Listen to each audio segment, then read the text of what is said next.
On va essayer de faire la même chose pour le revers. Revers à deux mains. Voilà. Donc, plus facile, revers à deux mains. Donc là aussi, voilà, c'est l'action des deux jambes. La jambe avant, c'est vraiment la jambe d'ancrage. La plupart des joueurs de niveau de club, là-dessus, ils font une flexion-extension où ils repartent vers l'arrière.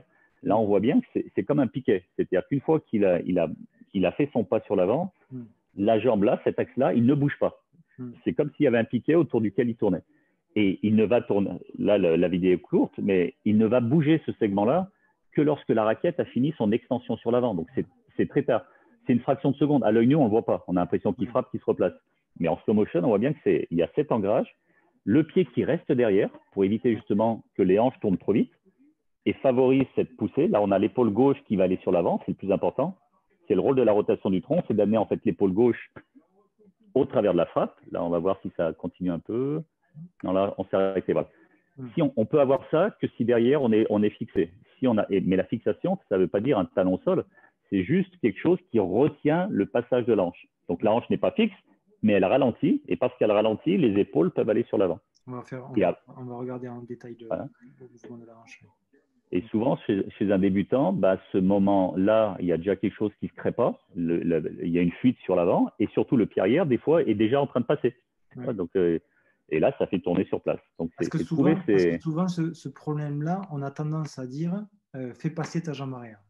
C'est exactement ça, c'est vrai. Avance dans la balle et fais passer. Non, on ne fait pas passer. Parce que si tu fais passer la jambe arrière, c'est pas bon parce que du coup, ça va passer dans le mauvais ordre.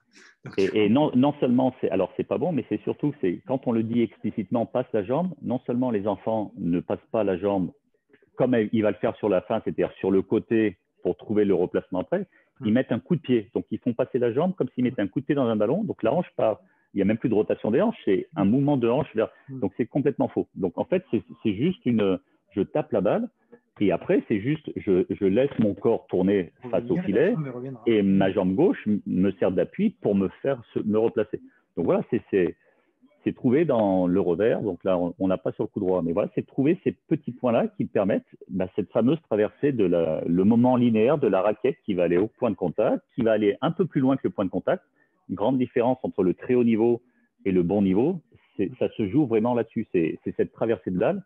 Donc, quand ton point va aller, quand tu tapes la tête en boxe d'un adversaire, c'est où le point le fait reculer parce que ça fait mal, ou il le touche juste. Et c'est exactement ça. Est-ce que sur cette vidéo-là, on va pouvoir avoir quelques… je pense, il faudrait voir on va voir sur l'impact de rebond. On va voir au moment de l'impact là-bas. C'est un appui quoi là-bas? On va vite voir. Si, même sur l'impact là-bas, on voit le rôle de la jambe avant. C'est un appui ouvert là. On va voir sur Nadal. Ça va être appuyé. Voilà. Alors là, si tu peux stopper là sur le.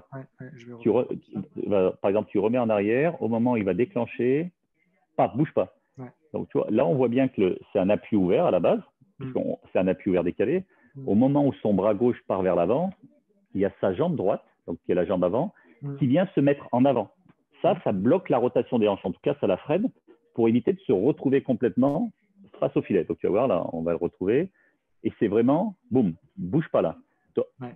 Voilà, et on voit ce mouvement de jambe droite passer là. C'est-à-dire que finalement, si tu regardes l'impact, si on ne sait pas ce qu'il a fait au départ, on pourrait dire que c'est presque un appui en ligne. C'est clair. Hein? Donc, et l'appui en ligne permet justement un positionnement du bassin et des épaules équilibré. Donc, ce fameux coup de pied de la jambe qui vient devant, qui se lève, c'est finalement pour retrouver au moment de l'impact une position hyper verticale. Moi, je dis toujours, c'est regarder les coachs, c'est le pied, le genou et la hanche et l'épaule, ils sont alignés là. Oui, complètement. Oui. Si tu reviens un petit peu en arrière, tu reviens un petit peu en arrière. Et là, on peut reparler de ce qu'on disait tout à l'heure avec le bras libre. Là, on voit que ce bras libre, il est complètement collé. Voilà, donc là, tu vas voir, c'est l'approche du coup. Tu vas t'arrêter au moment où il va la stop. Si on est là, on voit bien que la hanche, elle n'est pas au-dessus du pied. Il y a un angle. Ouais. Là, il recule, mais c'est pareil latéralement. On va poser le pied et la hanche est plus loin. La grosse erreur de l'appui ouvert, c'est que les gars pivotent, donc il n'y a absolument pas de poussée. Là, on va bien voir que sa hanche, elle va se mettre au-dessus de l'appui. Tu vois, elle passe au-dessus de l'appui. Que la force, elle va bien se mettre du côté de l'impact. Et il est obligé de se rééquilibrer. Donc, avec la main qu'on ne voit toujours pas, hein. Ouais, son bras droit, on ne l'a pas vu depuis le début. Il reste du côté de la frappe pour équilibrer. Nous, on a beaucoup de débutants qui, déjà à ce moment-là, on voit le bras passer sur le côté et donc les épaules qui dévissent. Donc là-bas, c'est la même chose. Hein, C'est Nishikori, je crois, en face. Ouais, c'est ça. Nishikori, ouais. Il vient de faire alors là, le revers, bah pareil.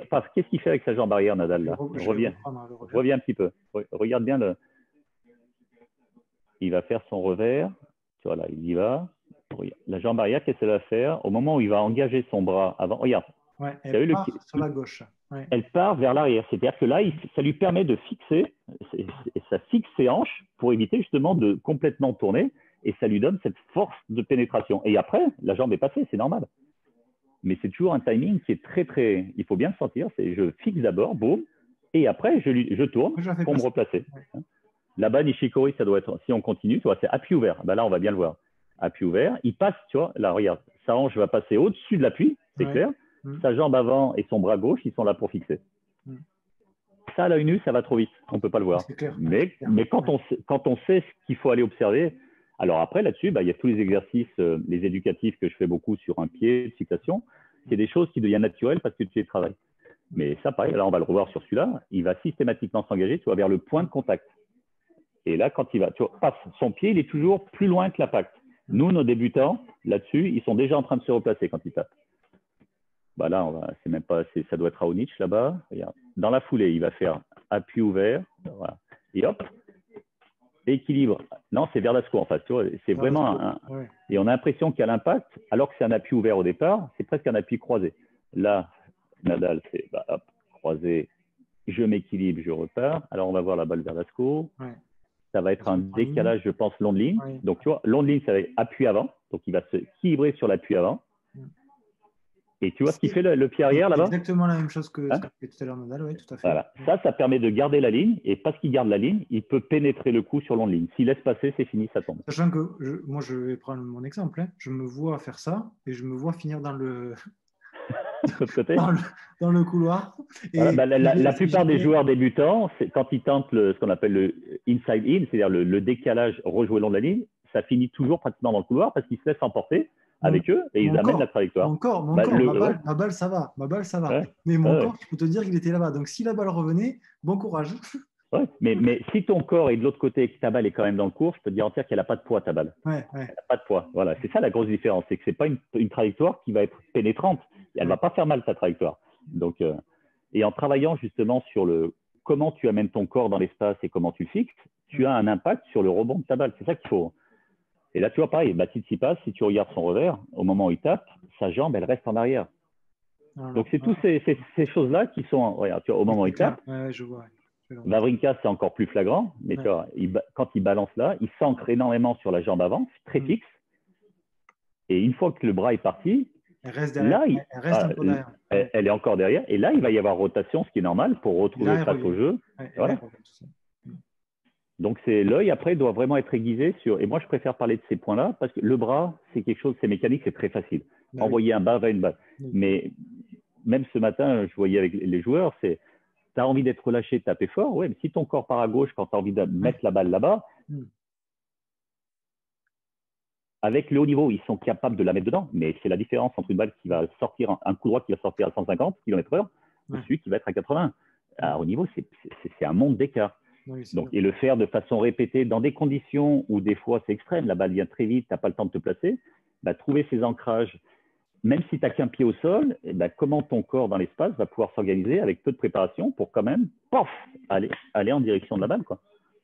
Et ça doit s'apprendre dès l'initiation. C'est pas… Oui, c'est clair. Oui, et comme on apprend nous de façon fausse, avec tu mets tes deux pieds au sol, tu tournes bien, tu envoies ta raquette derrière, on met de toute façon les enfants dans des positions qui sont irréelles et qui ne sont pas naturelles. Donc on crée, nous, des déséquilibres qui sont durs après à corriger. Alors qu'on pourrait commencer, on travaille sur un pied, on travaille des choses très naturelles, ça se met en place, quoi. Bon, très bien. Merci encore, hein, Cyril, une nouvelle fois. Donc là, cette vidéo, on est le 16, ça sortira le 26. Et du coup, on se retrouvera le lendemain, donc le 27, pour le live sur la biomécanique. Je vous communiquerai l'horaire. Je pense qu'on va respecter les horaires habituels, mais je vais fixer ça avec Cyril. Donc Cyril, merci beaucoup encore une fois. Merci à toi. On se retrouve donc du coup pour ce live-là ensemble pour répondre aux questions et pour approfondir ces notions-là que les personnes, j'espère, auront pu consulter sur le teaser et ou dans les formations. Ça sera, je pense, un moment très riche avec, comme on a dit, peut-être aussi faire venir des personnes qui ont déjà suivi tes formations, du coup, pour vraiment… Je ne sais pas si elles, je sais pas si elles les ont subies ou si elles les ont vécues. Le terme subir, c'est un peu dur quand même. Je n'ai pas dit subi, j'ai dit subi. Hein. Ah, suivi, Ah d'accord. non, j'ai subi. Ah non, non. Ils ont subi les formations. Ah non, non, qui ont suivi. Ah, ouais, suivi. D'accord, là, Ah suivi, non, oui. non. Ouais. Non, ça, Non, non, mais ouais, ça va être pas. bien, ça. Ça, tu ne subis Ça va pas. être bien. Non. J'en ai déjà deux, trois, je pense, s'ils sont dispo, j'en connais deux, trois, des passionnés qui Ah, seront là. c'est Donc, top. Ça va être vraiment bien. Bon, très bien. Merci beaucoup, Cyril. je t'en prie.